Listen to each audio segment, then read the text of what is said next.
Hello friends, स्वागत है आप सभी का हमारे अपने यूट्यूब चैनल संगम इम्पैक्ट। फ्रेंड्स, इस चैनल के माध्यम से सामान्य ज्ञान के वन लाइनर प्रश्नों को टॉपिक वाइज कवर कराते हैं। अगर आप किसी भी प्रतियोगी परीक्षा की तैयारी कर रहे हैं, जैसे रेलवे, बैंकिंग, एसएससी, बीपीएससी या पुलिस, इन सभी प्रतियोगी परीक्षाओं के लिए ये प्रश्न यहाँ से सीधे प्रश्न पूछे जाते हैं। तो आप अगर कम समय में बेहतर तैयारी चाहते हैं तो हमारे चैनल से जरूर जुड़िए। चलिए, आज का हमारा टॉपिक है संविधान सभा। फ्रेंड्स, संविधान सभा के बारे में अगर महत्वपूर्ण प्रश्नों को देखें तो कहता है कि प्रेम बिहारी रायजादा ने भारतीय संविधान को हाथ से लिखा। फ्रेंड्स, प्रश्न पूछेगा कि भारतीय संविधान को हाथ से किसने लिखा, तो इसका सही आंसर हो जाएगा प्रेम बिहारी रायजादा। यानी प्रेम बिहारी रायजादा जो थे, ये भारतीय संविधान को अपने हाथों से लिखे थे। अगला कहता है कि डॉक्टर भीमराव अम्बेडकर ने संविधान का प्रारूप तैयार किए। यानी संविधान का प्रारूप जो है वह किसने तैयार किया, तो डॉक्टर भीमराव अम्बेडकर ने। अगला कहता है कि डॉक्टर भीमराव अम्बेडकर को भारतीय संविधान का जनक कहा जाता है। फ्रेंड्स, भारतीय संविधान का जनक पूछेगा कि किसे कहते हैं, तो भारतीय संविधान का जनक डॉक्टर भीमराव अम्बेडकर को कहा जाता है। आगे है कि नंदलाल बोस ने संविधान पर चित्रकारी किए थे। यानी जो संविधान पर चित्र देखते हैं उस चित्रकारी किसने किए थे, तो नंदलाल बोस ने। इसी प्रकार आगे है कि संविधान को मूल रूप से अंग्रेजी भाषा में लिखा गया है। यानी संविधान जब लिखा गया था तो किस भाषा में लिखा गया था, अंग्रेजी भाषा में। तो संविधान को मूल रूप से किस भाषा में लिखा गया है, तो अंग्रेजी भाषा में। फ्रेंड्स, आगे कहता है कि मूल संविधान को संसद के केंद्रीय कक्ष में रखा गया है। यानी प्रश्न पूछेगा कि मूल संविधान जो है उसको कहाँ रखा गया है, तो संसद के केंद्रीय कक्ष में। आगे है कि संविधान सभा की पहली बैठक 9 दिसंबर 1946 को हुआ और इसका अस्थायी अध्यक्ष सच्चिदानंद सिन्हा थे। फ्रेंड्स, देखिए, अध्यक्ष दो तरह के मिलेंगे, एक अस्थायी अध्यक्ष और दूसरा अस्थायी अध्यक्ष। तो अस्थायी अध्यक्ष पूछेगा तो सच्चिदानंद सिन्हा हो जाएंगे। और फ्रेंड्स, यहाँ से दो सवाल बनेगा कि संविधान सभा की पहली बैठक जो है कब हुई थी, तो 9 दिसंबर 1946 को हुआ था और उसमें अस्थायी अध्यक्ष चुने गए थे डॉक्टर सच्चिदानंद सिन्हा। आगे है कि संविधान सभा की दूसरी बैठक जो है वो 11 दिसंबर 1946 को हुआ और इस समय अस्थायी अध्यक्ष चुने गए थे डॉक्टर राजेंद्र प्रसाद। फ्रेंड्स, यहाँ देखें कि जो पहला बैठक हुआ था वो हुआ था 9 दिसंबर 1946 को और वहां पे अस्थायी अध्यक्ष चुने गए थे डॉक्टर सच्चिदानंद सिन्हा। लेकिन दूसरा बैठक हुआ 11 दिसंबर को 1946 को और उस समय अस्थायी अध्यक्ष चुने गए कौन, डॉक्टर राजेंद्र प्रसाद। तो अस्थायी अध्यक्ष कहेगा तो डॉक्टर राजेंद्र प्रसाद और अस्थायी कहेगा तो डॉक्टर सच्चिदानंद सिन्हा। इसी प्रकार हम आगे बढ़ते हैं। आगे है कि 13 दिसंबर 1946 को जवाहरलाल नेहरू द्वारा संविधान सभा में उद्देश्य प्रस्ताव पेश किया गया था। देखिए, यहां से भी दो सवाल बन रहा है कि उद्देश्य प्रस्ताव जो है वो कब पर पेश किया गया, तो उद्देश्य प्रस्ताव 13 दिसंबर 1946 को पेश किया गया और इसको संविधान सभा में किसने पेश किया था, तो जवाहरलाल नेहरू ने। तो दो सवाल यहां से बनेगा कि उद्देश्य प्रस्ताव जो है वह किसने पेश किया, तो जवाहरलाल नेहरू ने, और कब पेश किया गया, तो 13 दिसंबर 1946 को। इसी प्रकार आगे देखते हैं तो 22 जनवरी 1947 को संविधान सभा ने उद्देश्य प्रस्ताव को स्वीकार कर लिया जो 13 दिसंबर 1946 में पेश किया गया था जवाहरलाल नेहरू द्वारा। उस उद्देश्य प्रस्ताव को 22 जनवरी 1947 को जो है उसको स्वीकार कर लिया गया। आगे है कि संविधान सभा की अंतिम बैठक 24 जनवरी 1950 को हुआ। यानी संविधान सभा का अंतिम बैठक कब हुआ, 24 जनवरी 1950 को हुआ। आगे है कि संविधान सभा द्वारा राष्ट्रगान को 24 जनवरी 1950 को स्वीकार कर लिया गया। जब अंतिम बैठक जो संविधान सभा का हुआ था उसी समय संविधान सभा द्वारा राष्ट्रगान को स्वीकार किया गया। आइए आगे देखते हैं। कहा कि संविधान सभा द्वारा राष्ट्र गीत, है ना, राष्ट्रगान और राष्ट्रगीत को ही स्वीकार किया था। यानी अंतिम बैठक 24 जनवरी 1950 को हुआ था।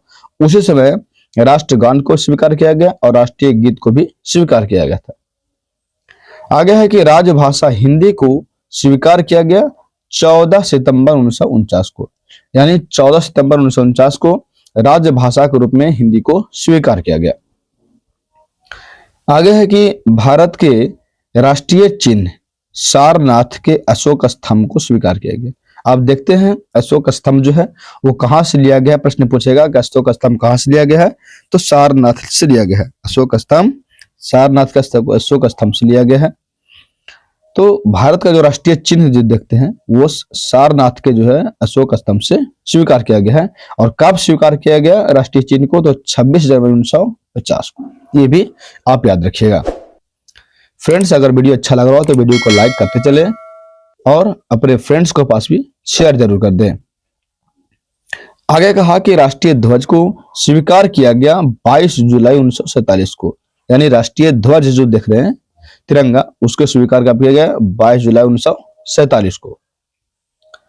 इसी प्रकार आगे है कि राष्ट्रीय ध्वज का डिजाइन पिंगली वेंकैया ने तैयार किया था। जो आप तिरंगा झंडा देख रहे हैं कि ऊपर जो केसरिया, बीच में सफेद और नीचे हरा, ये तिरंगा झंडा को स्वीकार जो डिजाइन जो है ये किसने तैयार किया था, तो पिंगली वेंकैया ने तैयार किया था। आगे है कि संविधान के संवैधानिक सलाहकार वीएन राव, यानी इनको पूरा नाम है वेनेगल नरसिंह राव, यानी संविधान सभा के संवैधानिक सलाहकार कौन थे, प्रश्न पूछेगा तो इसका आंसर हो जाएगा वीएन राव। आगे देखते हैं कि संविधान सभा के निर्वाचन के सिस्टम को देखते हैं किस किस तरह से संविधान सभा के लिए निर्वाचन हुआ था। आइए समझते हैं।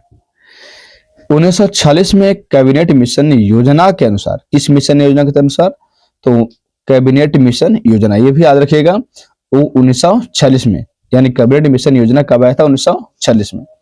इसके अनुसार जुलाई 1946 में 296 सीटों के लिए चुनाव हुआ। कितना सीटों के लिए फ्रेंड्स, 296 सीटों के लिए, जिसमें कांग्रेस को 208 सीटें मिली, मुस्लिम लीग 73 सीट पाई और कुल सीट जो है 289 थी।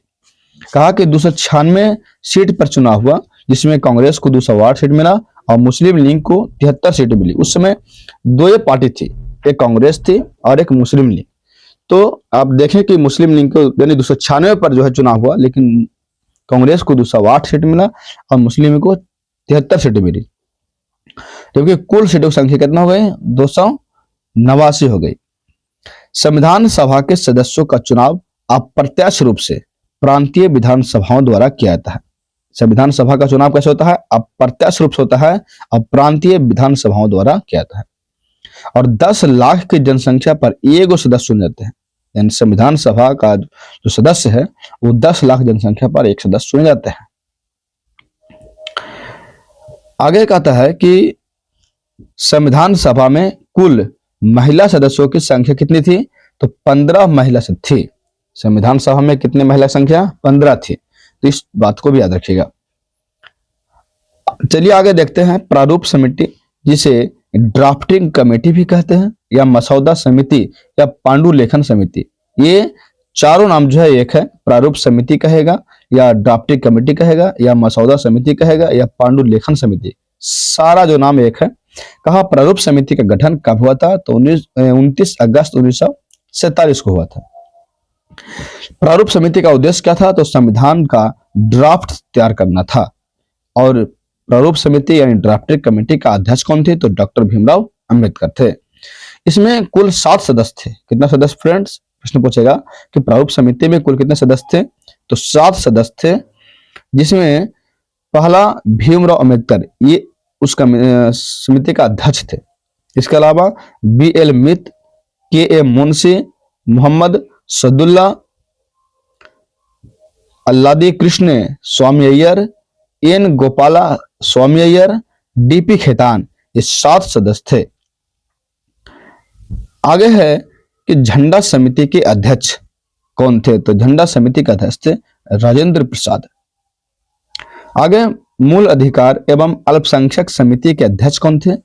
तो मूल अधिकार और अल्पसंख्यक समिति के अध्यक्ष थे वल्लभ भाई पटेल। आगे है संघ शक्ति समिति।